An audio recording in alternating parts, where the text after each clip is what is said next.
지난주부터 우리가 마가복음 강해를 시작했습니다. 오늘 두 번째 시간이고요. 세례 받으시는 예수님이라는 우리가 제목으로 은혜를 받기를 원합니다. 우리가 지난주 말씀을 통해서 빈들에 선 사람 했는데요. 400년 동안 중간기가 있었습니다. 그리고 하나님의 임재와 하나님의 역사가 이루어지지 않았죠. 많은 사람들이 예배는 드리지만 애굽에서 430년 동안 종살이를 한 것처럼 그들에게는 하나님 앞에 역사되어지고 하나님의 뜻하신 바가 이루어지는 놀라운 역사들이 추억이 되어가는 겁니다. 하나하나 잃어버리게 되는 거죠. 그때에 예수 그리스도가 이 땅에 오십니다. 그 예수 그리스도를 예배하기 위해서 복음의 시작이 되기 위해서 한 사람을 주목했는데요. 그 사람이 요한입니다. 세례 요한.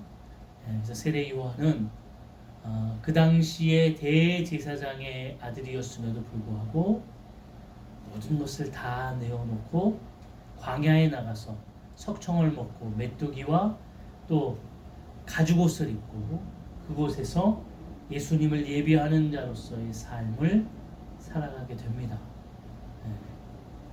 그러니까 세상의 가치를 버리고 세상의 욕심을 버리고 세상에서 우리가 경험할 수 있는 모든 것을 내어놓고 예수님이 이 땅에 오심을 통하여 내가 무엇을 해야 될까 이것을 집중하는 삶을 세례 요한이 산 겁니다. 그렇게 살았을 때 그는 6개월 먼저 태어나서 예수님 앞에서 세례를 베푸는 일을 하게 됐죠. 그러나 말씀은 성경은 오늘 우리에게 뭐라고 이야기하냐면 지난주에도 읽었습니다만 왕가에도 또 세력가에도 권세가에도 하나님의 말씀은 없었습니다. 오직 그 하나님의 말씀은 빈들에 선 요한에게 임했습니다. 이 시대 속에서도 마찬가지죠. 우리가 분명히 고민해야 될 문제는 우리는 세상에 살기 때문에 세상을 바라보는 세상을 향해 나아가는 우리의 중심이 있습니다. 이거는 부인하지 못하죠. 마찬가지입니다. 물질이 있는 곳에 성경에 보니까 내 마음이 있다. 그것처럼 우리 마음이 따라가게 돼 있습니다. 고민 안 하시겠어요? 한 주 나와서 일하면 100만 원 주겠다. 1000만 원 주겠다. 그럼 오늘 우리는 엄청나게 고민을 합니다. 그래, 52주 예배하는데 한 주 빠진다고 뭐 하나님이 그렇지 않겠습니까? 그 물질이 있는 곳에 우리가 마음이 끌리게 되는 거죠. 그렇지만 오늘 그 중심에 살고 있지만 분명히 우리가 깨달을 수 있는 건 하나님의 말씀은 하나님의 뜻은 어렵고 힘들고 지금도 고난 가운데 살아가는 인생처럼 보이지만 빈들에 선 것처럼 보이지만 광야에 있는 것처럼 보이지만 그 가운데 있는 우리에게 임하여진다는 겁니다.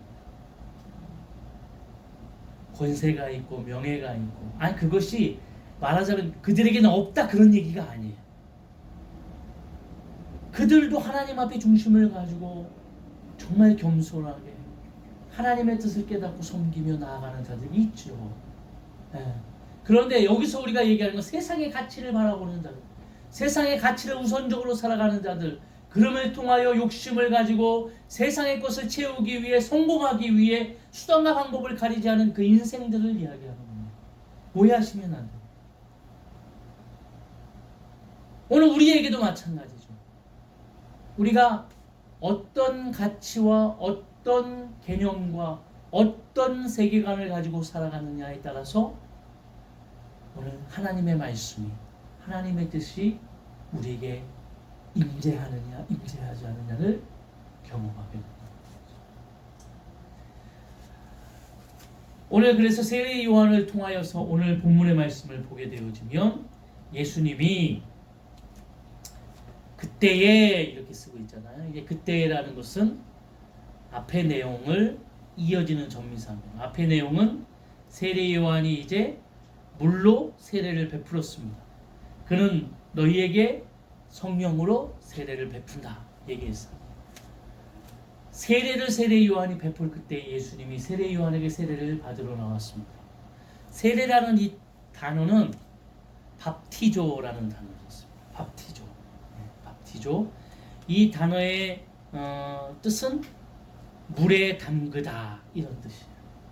물에 담그다. 그래서 사실은 침례교회, 제가 어렸을 때 침례교회에 다녔었는데 침례교는 침례를 받습니다.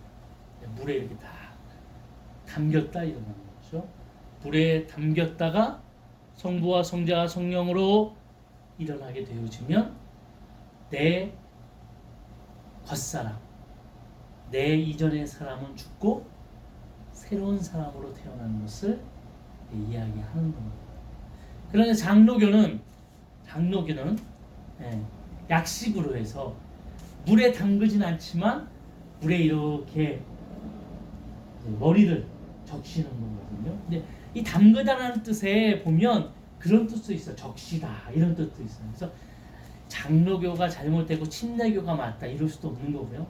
이걸 어떻게 조금 해석하느냐에 따라서 그러나 물에 담그든지 물에 적시든지 중요한 것은 그 원래의 뜻은 똑같은 겁니다.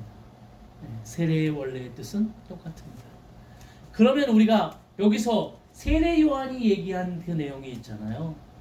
나는 물로 세례를 주고 이후에 오는 그는 무엇으로 세례를 준다고요? 성령으로 세례를 줍니다. 뭐가 차이가 있을까요? 뭐가 차이가 있을까요? 세례 요한이 그 사람들에게 세례를 베풀면서 이야기했던 게 있습니다.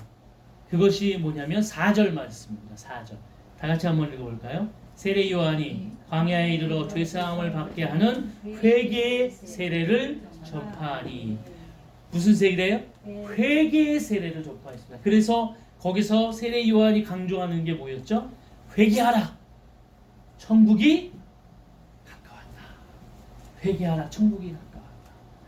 그러니까 세례 요한이 바라봤을 때 그분은 이 땅에 오심을 통하여 이 땅에 하나님의 나라가 이루어지는 것을 본 거예요. 그래서 하나님의 나라에 우리가 들어가기 위해서 조건적으로 우리가 뭘 해야 됩니까? 회개를 해야 돼요. 정결한 역사가 있어야 돼요. 회개하라. 세상 가운데에서 무엇이 하나님의 뜻인지, 하나님의 역사인지, 자기 마음대로, 자기의 뜻대로, 자기의 가치로 성공과 부자와 그것을 위해서 달려가는 모든 자들에게 그것이 죄다. 회개하라. 그래서 회개하기 위해서 너희들이 뭘 해야 되냐면 세례를 받아라. 물로 세례를 받아라. 그래서 많은 사람들이 요한에게 가서 세례를 받았습니다. 물로 세례를 받았어요. 회개하기 위해서. 근데 여기서 하나 우리가 생각이 듭니다. 무슨 생각이 드냐면, 그러면 지금 이 회개의 요한의 물로 주는 이 세례는 무엇을 위함이에요? 죄사함을 받기 위함. 죄사함을 받기 위함. 그런데 예수님께서 이 요한에게 나가서 오늘 본문에 보니까 세례를 받으셨습니다. 그러면 예수님은 왜 세례를 받으셨을까요? 예수님은 죄가 없으신 분이에요. 죄가 없는데 죄 있는 사람의 모습으로 오셔서. 그것도 정답입니다. 죄의 사람의 모습을 입고 이 땅에 오셨죠. 그런데 여기서는 예수님께서 이 땅에 세례를 받음을 통하여서 이 땅에 살아가는 인생들이 어떻게 하나님 앞에 나아가야 되는가를 보여주는 거예요. 너희가 어떻게 살아가고 어떻게 하나님 앞에 나아가야 되는가를 예수님이 친히 그 질서에 따라서 보여주시는 거예요. 그리고 여기서는 굉장히 중요한 게 있죠. 예수님은 정결하십니다. 그리고 예수님께서는 그 정결한 예수님이 이 땅에 오셔서 하나님으로부터 부여받은 사명이 있죠. 그것은 십자가에 달려 돌아가심을 통하여 온 인류의 모든 죄를 한 번에 다 짊어지시고 희생하시는 거예요. 희생제물이 되기 위해서 오셨습니다. 이게 예수님이 이 땅에 오신 목적이고 사명입니다. 예수님께서는 오늘 이 목적과 사명을 시작하면서 내가 왜 이 땅에 왔는지를 지금 물로 세례를 받으면서 지금 많은 사람들에게 확신케 이야기하시는 거예요. 내가 이 땅에 왜 왔는가. 이 말은 오늘 우리가 받은 물로 세례를 받은 모든 이 세례는 오늘 우리가 이 땅에 왜 어떤 목적으로 태어났는가에 대해서 다시 한번 깨닫게 하는 아주 중요한 목적이 담겨져 있습니다. 세례를 왜 받으셨습니까? 교회 나오셔서 아유 6개월 되셨으니까 이제 학습 받으시고 학습 받은 지 6개월 지나면 세례 받을 수 있어요. 세례 받은 교인이 돼야 진짜 교인이 인정되어지는 것이고 세례 받은 교인이 돼야지 공동회의도 참석할 수 있고 그 다음에 세례 받은 교인이 돼야 뭐 할 수 있어요? 성찬에 참여할 수 있어요. 그래서 학교에 학생께 이렇게 다닐 때는 그 성찬 아무것도 아닌데요. 세례를 못 받으면요. 그리고 유아 세례를 받을지라도 이렇게 어렸을 때 유아 세례를 받을지라도 입교를 해야 사실은 그 성찬에 참여가 되는 거거든요. 그러니까 입교라는 것은 자기의 이제 입술로 자기의 믿음으로 고백하는 거예요. 유아 세례는 부모의 믿음으로 세례를 준 겁니다. 이 아이를 통해. 그런데 이제 입교하는 것은 자신의 신앙으로 이제 하나님 앞에 고백하는 거예요. 세례를 한번 받으면 세례는 안 줘요. 입교만 선언하는 거죠. 예. 근데 학생 때는 얼마나 그게 부럽던지 그게 아무것도 아닌데. 그래서 우리 애들 이렇게 학생 때 야, 너 내년에 세례 받아. 다 받아. 또 뭐가 있어요? 군대 가면은요 진중 세례를 받습니다. 예. 이 훈련소에서 받거든요. 막 몇천 명이 한꺼번에 세례를 받아요. 예. 세례 받으면 뭐 어떻게 됩니까? 세례 받으면 맛있는 거죠. 아니 초코파이도 더 좋은 거 줘요. 세례 받으면. 예.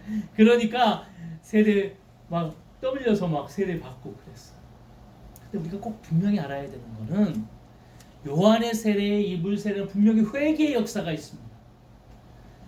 분명히 우리가 세상 가운데에 죄 지은 죄인인 것을 깨닫고 우리가 우리 회개를 통하여서 다시 한번 새 사람으로 태어나는 그런 놀라운 역사가 임하게 됩니다. 우리 세례를 받았어요. 근데 거기에 중요한 역사는 뭐냐면 우리가 이 땅에 태어나서 우리가 하나님 앞에 어떠한 목적으로 살아가는 인생인가를 분명히 깨닫는 목적이 그 안에 담겨져 있다. 이게 예수님의 세례로부터 우리 가운데 깨닫게 된 거죠.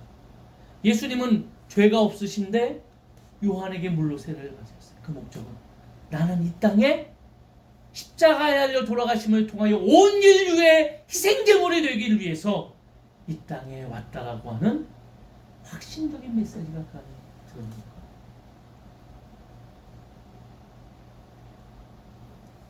그렇게 예수님이 세례를 받으시고 이런 확신적인 메시지를 통해 나아가게 되어지니 우리에게 어떤 것이 깨달아지게 됩니까? 예수님은 이 땅에 오셔서 가장 낮은 모습으로 오셨죠. 그래서 빌립보서 기자는 뭐라고 했어요? 그는 하나님과 동등됨을 취하지 아니하시고 이 땅에 죄인된 인간의 모습을 통해 오셨어요. 그리고 인간의 고통과 고난을 받으셨습니다. 그러나 그는 하나님이시고 그는 하나님이시고 그러니까 이 역사를 우리가 본 것은 이렇게 생각하셔야 돼요. 이렇게 생각하셔야 돼요. 하나님이 저 삼위일체이신 예수님이 이 땅에 오셔서 십자가를 지시고 내가 온 인류를 위해서 희생제물이 된다. 이 고백은 뭘로 표현할 수 있을까요? 우리가 개를 위해서 내가 내 생명을 그럴 수 있는 사람이 있을 수도 있겠지만 그런 거죠. 네.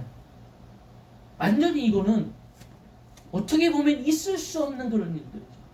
삼위일체 하나님이 인간의 몸을 입으시고 가장 낮은 모습으로 이 땅에 오셔서 가장 낮은 모습에서 온 인류를 위해 고난과 멸시와 고통을 받으시고 그리고 십자가에 지시고 돌아가셨어요. 그 사명을 가지고 오신 분이 예수님이었어요. 그러니까 중요한 것은 우리에게 주신 하나님의 목적 또한 우리가 누구를 닮아가고 누구의 발자취를 따라가기 위함입니까? 예수 그리스도를 닮아가고 예수 그리스도의 목적을 발자취를 따라가기 위함이죠. 그렇기 때문에 우리에게 주신 이 하나님의 사명은 가장 겸손하고 낮은 모습으로 우리가 해야죠.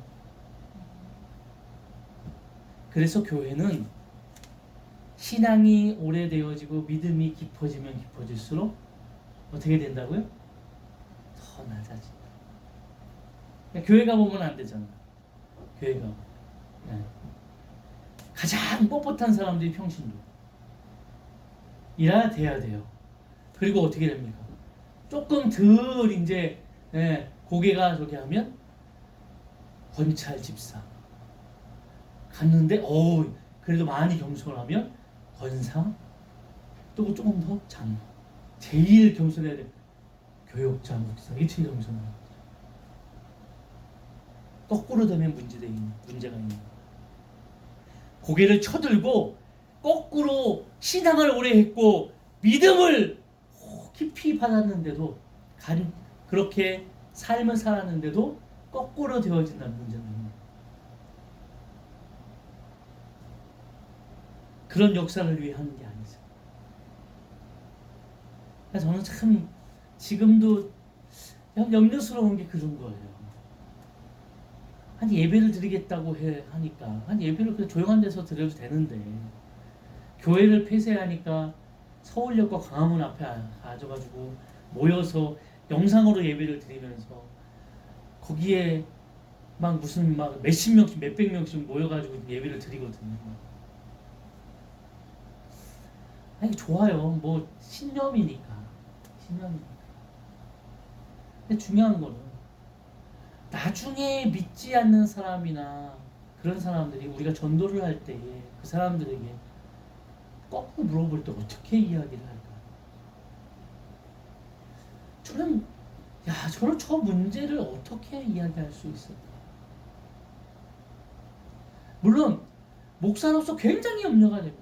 지금 이 상황 속에서 비대면으로 예배를 드리고 많은 사람들이 특히나 이 젊은 층은 정말 믿음 지키기가 너무 어려운 시대예요. 얼마나 편해요. 누가 뭐 타치하는 사람도 없어요.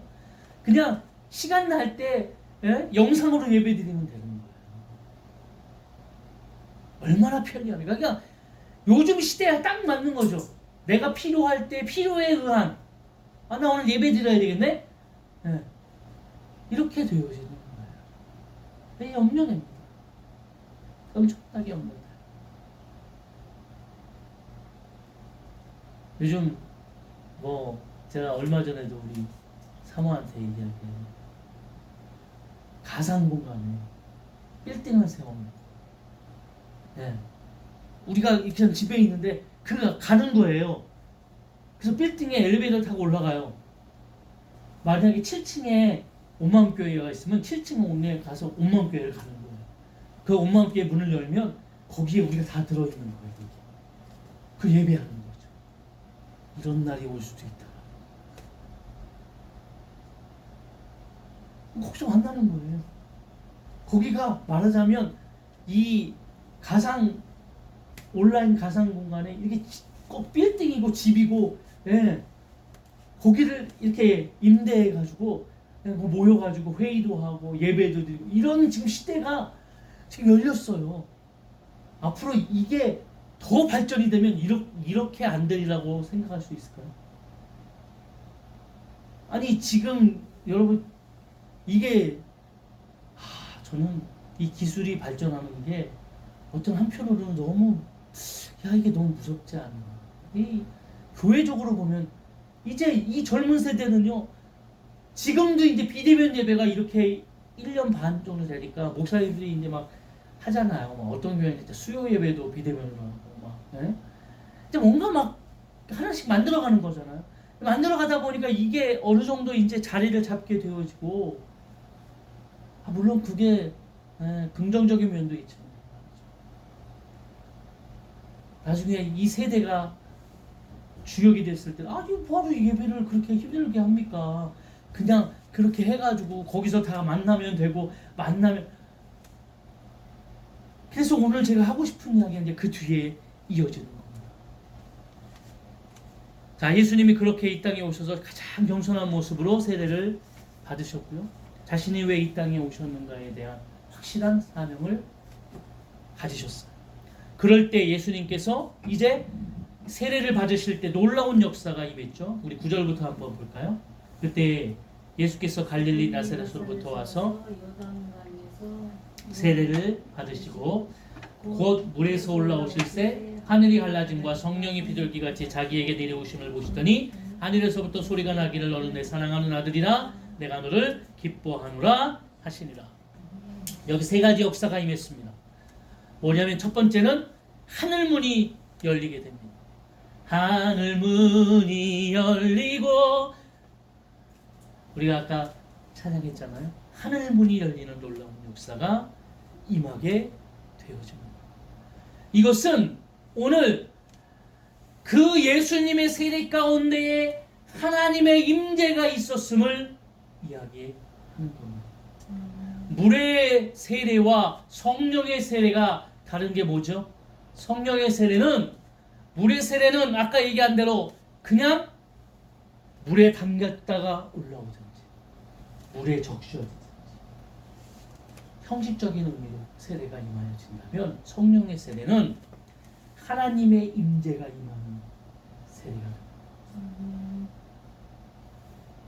그러니까 우리가 분명히 깨닫게 되어지는 것은 하늘문이 열리게 되어지고 그 하늘문이 열리게 되어짐을 통하여 우리에게 하나님의 임재를 통해서 오늘도 왜 우리가 하나님 앞에 나아가야 되는지, 왜 우리가 믿음으로 살아가야 되는지, 왜 이 세상 가운데에 우리가 힘들고 어렵지만 우리가 희생적인 삶을 살아가야 되는가에 대한 확실한 깨달음을 주게 되어집니다. 창세기 15장에 아브라함이 저는 그 말씀이 우리 하나님에 대해서 오늘 우리에게도 하나님께서 이렇게 하시겠다 이런 생각이 들어요. 아브라함에게 두려움이 생겼습니다. 그 두려움은 이제 아브라함이 담대히 하나님 앞에 나아가서 조카 롯을 구하기 위해서 갔어요. 그런데 구하고 났더니 이제 그들의 연합군이 혹시나 나에게 아니면 우리의 후손들에게 식솔들에게 복수하면 어떡할까? 이런 두려움이 생기게 됩니다. 그 두려움이 있을 때 하나님이 아브라함을 부르고 그리고 아브라함이 이야기한 것처럼 하나님 두려움이 생기는데 나에게 아들이 없습니다. 그래서 그러면 하나님 그냥 내 종 엘리에셀 이 사람을 통해서 내가 합니까? 내가 무엇을 해야 합니까? 하나님이 하늘의 별처럼 땅 바다의 모래처럼 나에게 큰 민족을 이루겠다고 하는데 큰 민족을 이루는 뭐 하나 보여야지. 아니 아들이라도 하나 낳든지 뭐 자손이라도 있어야 큰 민족을 이루는 밑거름이 되는데 우리가 이렇게 생각될 때 없나요? 저는 이걸 보면서 어쩜 저렇게 아브라함의 고백과 내 고백이 똑같은지. 아니 하나님 교회를 했는데 이제 교회가 이제 3년째 이렇게 가는데 뭐가 보여야지. 교회를 하고 조금 있으니까 코로나가 터지고 아무것도 할 수 없고 말이죠. 예, 근데 마음과 이 비전은 커요. 예, 아 뭔가 이루어질 것 같은. 안 드세요? 들어요. 근데 한순간 뭐가 되나요? 이 확신 없는 비전 갖고 확신 없는 생각 같아서 자꾸 어떻게 아니 하나님 뭔가 보여야지 뭘 어떻게 한 걸음이라도 나가가지고 뭘 해야 되는데 그게 아니잖아. 그런 마음이 드는 거예요. 아브라함 아니 저 마음이 예? 아니 뭐라도 있어야 되는데 얼마나 두렵겠어. 그러니까 하나님이 아브라함을 데려다가 잘 봐 이제 응? 저 하늘을 봐봐. 저 하늘에 별이 많지? 너의 자손과 민족을 그렇게 만든 거야. 바다의 모래 봐 많잖아? 그렇게 만든 거야. 우리는 정답을 하니까 아이고 하나님이 저렇게 해가지고 그냥 이스라엘 민족이 그냥 에? 400년 후에 애굽에서 얼마예요? 장정만 60만 200만 30만 300만이 되어진 그 밑거름이 뭐였어요? 요셉이 70명이었어요. 아니 요셉 그치 야곱의 70명의 가족 야곱의 자손 70명이 내려가서 200만 300만이 됩니다. 이 놀라운 거 아닌가요? 그러나 아브라함이 봤을 때는 보이지 않죠. 그러니까 우리 눈으로 봤을 때 보이지 않잖아요. 예. 그래서 히브리서 기자는 그렇게 믿음은 어떻게 한다고요? 바라는 것들 실사. 네, 바라는 것들 실사, 보이지 않는 것들의 증거다. 이렇게 계속 얘기하는 거죠. 너희는 보이지 않지만 하나님은 보신다. 네? 그러니까 아브라함이 그랬어요. 그러니까 아브라함이 듣고 그래요. 좋습니다. 그렇게 될 거라고 생각합니다. 하지만 그 믿음이라는 게 얼마나 하찮은 거냐면 그러고 나서 조금 있다가 예? 사라가 와가지고 아유 우리에게 이렇게 후사가 없으니까 그냥 내 여종 하나 하갈 할 테니까 거기로 후사를 정하자. 홀랑 가가지고 이스마엘을 낳잖아. 하나님이 얼마나 야 이놈아, 에? 우리 똑같아요. 우리도 홀랑 해버려요. 그러면 하나님이 야 이놈아, 저는 그러면 우리 똑같잖아. 그런데도 하나님은 어떻게 해요? 하늘문을 여시고 약속을 하시는 거예요. 언약하시는 거예요. 우리가 그 일들을 온전히 이루어갈지 우리가 확신되게 갈지 안 갈지 잘 몰라요. 그런데 하나님은 우리와 언약하시는 거예요. 하늘문을 여시고 오늘 우리 가운데 왜 이 땅에 우리가 목적으로 왔는지 우리를 어떻게 사용하실지 하나님이 우리에게 약속하시는 거예요. 내가 너를 불렀다. 너를 콜링했다. 소명했다. 그 소명하시는 하나님이 우리에게 말씀하셔요. 그리고 하늘문을 여시고 우리에게 약속하셨어요. 그리고 약속하시는 하나님은 어떻게 하신다고요? 아브라함의 힘이 아닌 하나님의 힘으로 그 일들을 이루어 가십니다. 그러니까 착각하는 거죠. 우리는 내가 믿음이 좋아지고 내가 뭔가 이제 나는 할 수 있다라고 하잖아요. 아니에요. 우리는 할 수 없죠. 그래서 이 목사님들이 이제 다 이게 좀 원로 목사님 나이가 드시고 하시면은 꼭 하시는 말씀이 있어요. 뭐냐면 한 게 없어요. 내 힘으로 한 게 없어요. 할 수도 없어요. 다 하셨던 분들이 그러니까 다 하실 때는 막 하시다가도 마지막 이걸 바라보게 되어지면 이게 내 힘으로 한 게 아니구나. 이게 다 느끼게 되는 거예요. 인생의 길. 우리가 하나님의 뜻 안에서 그름을 통하여 분명히 제가 이야기하지만 그래서 우리는 먼저 그 나라와 그 일을 구하게 되는 거예요. 그게 진리인 거예요. 우리가 먹고 살아야 되고 입고 살아야 되고 주어진 여러 가지 일들을 통해 살아가야 되는데 그 모든 것들보다 우선순위 되는 것은 먼저 그 나라와 그 일을 구하는 거예요. 그러면 닫힌 것 같으나 닫혀있지 않는 그것들이 열리게 되어지는 거예요. 막힌 것 같으나 그 막힌 것들이 다 뚫어지게 되는 것이고 어떻게 해요?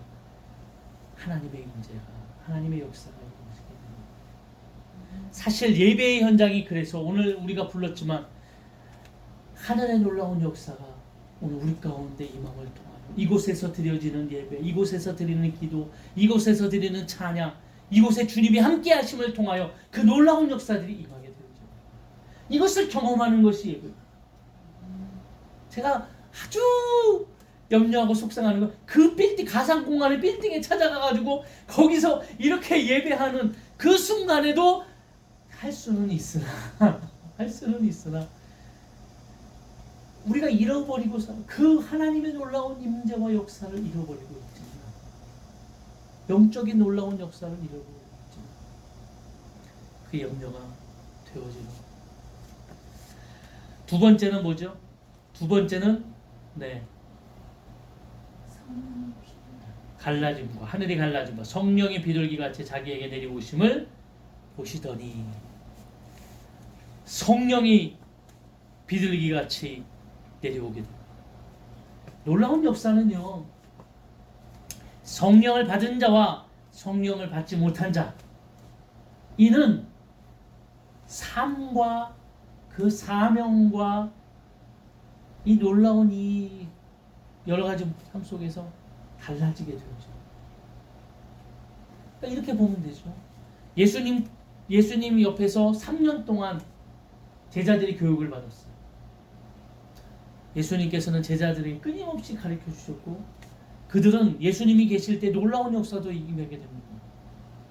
그들을 예수님께서 둘씩 짝지어서 전도 여행을 보내게 됐어요.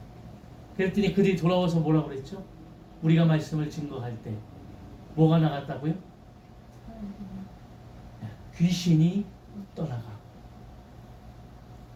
우리가 말씀을 증거하는데 예수님께 막 자랑하는 거예요. 우리가 말씀을 증거하는데 귀신이 떠나가고,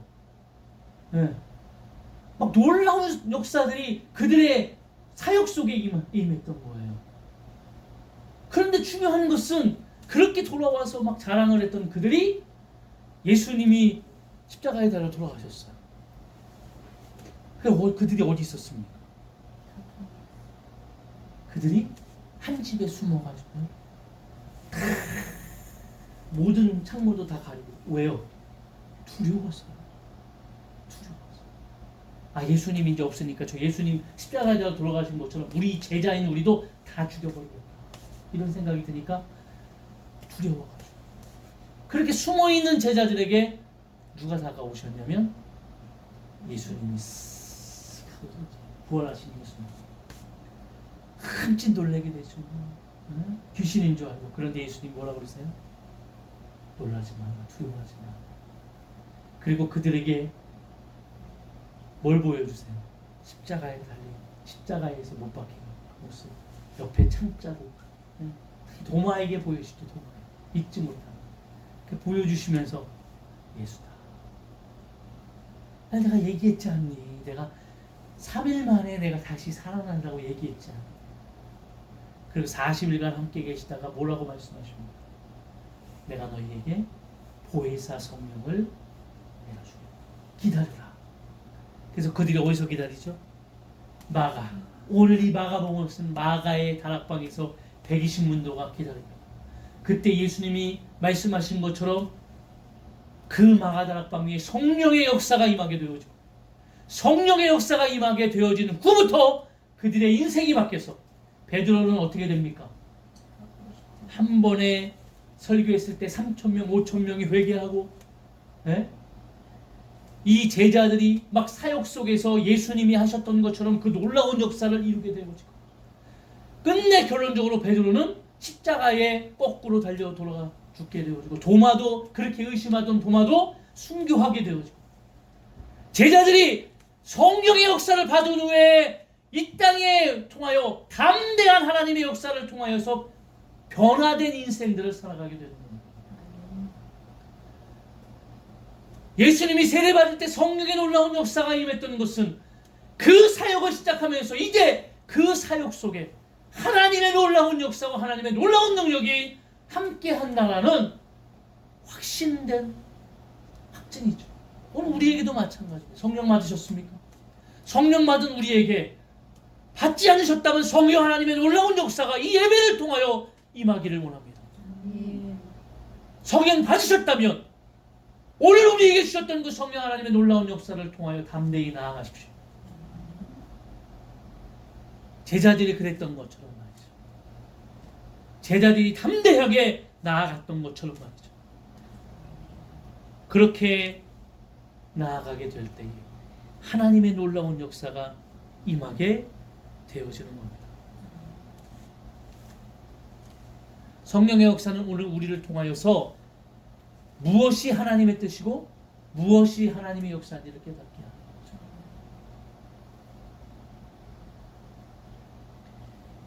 고린도전서 12장에 보니까 그러므로 내가 너에게 알리노니 하나님의 영으로 말하는 자는 누구든지 예수를 저주하라 하지 아니하고 또 성령으로 아니하고는 누구든지 예수를 주시라 할 수 없느니라. 에베소서 기자는 2장의 8절부터 너희는 그 은혜로 인하여 믿음으로 말미암아 구원을 받았으니 이것은 너희에게서 난 것이 아니요 하나님의 선물이라. 행위에서 난 것이 아니니 이는 누구든지 자랑하지 못하지. 다 하나님의 선물이에요. 성령 하나님의 놀라운 역사를 통하여 오늘도 우리가 담대히 믿음으로 나아갈 수 있는 힘과 능력이 우리에게 이루어져 있습니다. 오늘도 담대히 나아가십시오. 아멘. 승리의 놀라운 역사가 우리를 통하여 이루어질 줄로 믿습니다. 마지막으로 11절에 하늘에서부터 소리가 나기를 너는 내 사랑하는 아들이라 내가 너를 기뻐한다. 여러분 예배의 가장 중요한 것은 말이죠. 영적인 희열을 경험합니다. 경험하시나요? 아멘. 이게 예배는 우리가 하나님 앞에 신령과 진정으로 예배합니다. 그렇지만 중요한 것은 예배하는 자가 하나님께서 우리 가운데 주셨던 그 놀라운 역사를 경험하게 됩니다. 예배는 형식보다 더 중요한 것은 형식이 중요하지 않다는 얘기 아니에요. 그거보다 더 중요한 것은 영적인 역사를 경험하게 됩니다. 제가 중학교 3학년 때 처음으로 두란노 목요 찬양을 갔어요. 목요 집회에 갔습니다. 처음에 갈 때는 동작대교를 건너서 갔거든요. 엄청 춥더라고요. 그 대교를 겨울에 갔는데 겨울방학 때였는데 너무 추운 거예요. 다리를 건너가는데요. 여기 왜 건너갔지? 저기 가면은 온누리교회인데 그 당시 온누리교회인지 뭐 목요 찬양이 있어. 목요 찬양이 이제 시작될 때예요. 네. 그래가지고 갔어요. 갔는데 신세계가 열렸어요. 우리는 그냥 찬양을 하면 계속 이렇게 박수를 치고, 예? 그랬는데 찬양을 하는데 막 일어나라고도 안 했는데 막 여기저기서 막 일어나고 막 손을 들고 막 울고 막 저 뭐지? 이런 근데 이게 나쁘지 않은 거예요. 그러면서 제 마음에는 이게요 내가 들고 싶다라고 들어지는 게 아니에요. 내가 이렇게 나도 들고 싶은데 나도 하고 싶은데 한다. 이 손이 천금보다 더 무거운 거야. 안 올라가요 절대. 근데 이 내 마음의 감정 속이 나쁘지 않으니까 다음 주도 또 가게 돼. 그 다음 주도 또 가게 돼.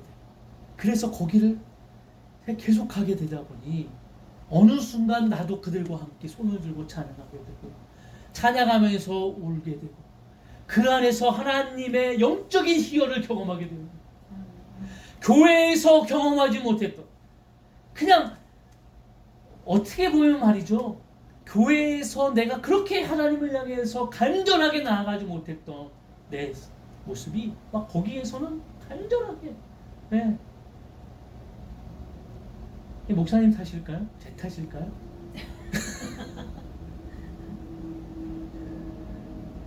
물론 뭐 책임에 자유롭지는 않겠으나 그렇다고 목사 탓만이 할 수는 없는 거죠. 우리에게 영적 희열이 일어나기 위한 준비가 필요하죠. 일주일간의 우리의 삶을 어떻게 살았습니까? 기도로 준비는 하셨나? 영적 희열을 맛보기 위해서 오늘도 이 예배를 통하여 하나님의 놀라운 역사를 우리가 깨닫기 위해서 기대하고 오셨나요? 아니면 시간 됐으니까 그 시간만 어쩔 수 없이 그렇게 시간만을 때우기 위해서 오셨나요? 이 중요하잖아. 준비라는 것은 되게 중요해요. 어떤 분이 그런 얘기 하시더라고요. 개종하신 분이에요. 절에 다니시다가 이제 은혜 받으시고 교회에 오신 분, 그분이 그러세요. 예수님 믿는 거는 아니 사람들이 자유로워서 그런 거예요. 자기는 절에 다닐 때 집에서 준비하면서 절에 가서 그 예불을 드리고 할 때 동안 한마디도 하지 않아요. 왜요? 정성이 다르니까. 한마디도 하지 않아요. 그러니까 준비를 하는 거예요. 그냥 자기 스스로 내가 정성스럽게 집중해서 그분에게 해야 되겠다는 것으로 예쁘게 단장을 하고 예쁜 옷을, 가장 예쁜 옷을 입고, 그리고 나아가서 그 탈득한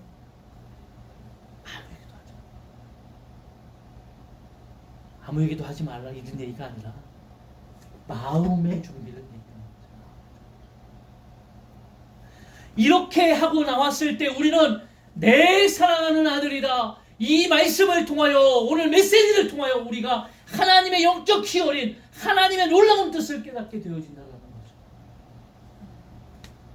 우리 중심과 신령과 진정으로 드려진 예배와 하나님의 임재와 하나님의 말씀과 뜻이 합쳐질 때 이 예배가 놀라운 기쁨을 맛보는, 참된 자유를 경험하는 그런 예배가 되어질 줄 믿습니다.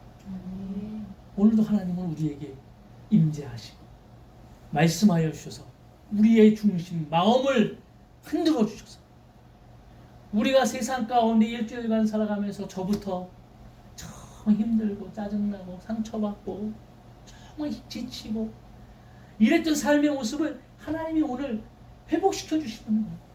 어루만져 주시는 거예요. 치유하시는 거예요. 그리고 다시 일주일간 살아가면서 새 힘을 가지고, 새 능력을 가지고, 소망을 가지고 살아갈 수 있는 인생이 되어지기를 하시는 거예요. 그렇게 살아가시기를 원합니다. 아멘. 물고 받는 세례와 성령의 세례는 다른 거죠. 우리는 성령의 세례를 경험했어요. 오늘 예수님이 공생의 일을 시작하면서 이 땅에 오신 목적과 그 사명과 그 놀라운 역사를 이제 확신적으로 선언하면서 예수님이 시작하는 거죠. 그것이 세례였다.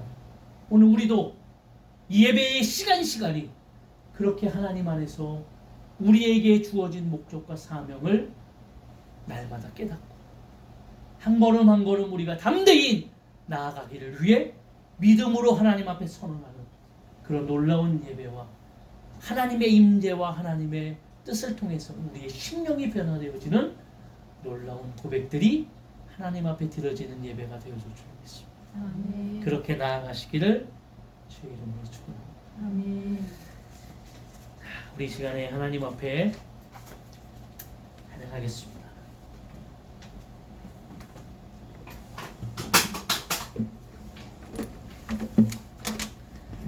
우리 시선 찬양 부르시면서 결단하겠습니다.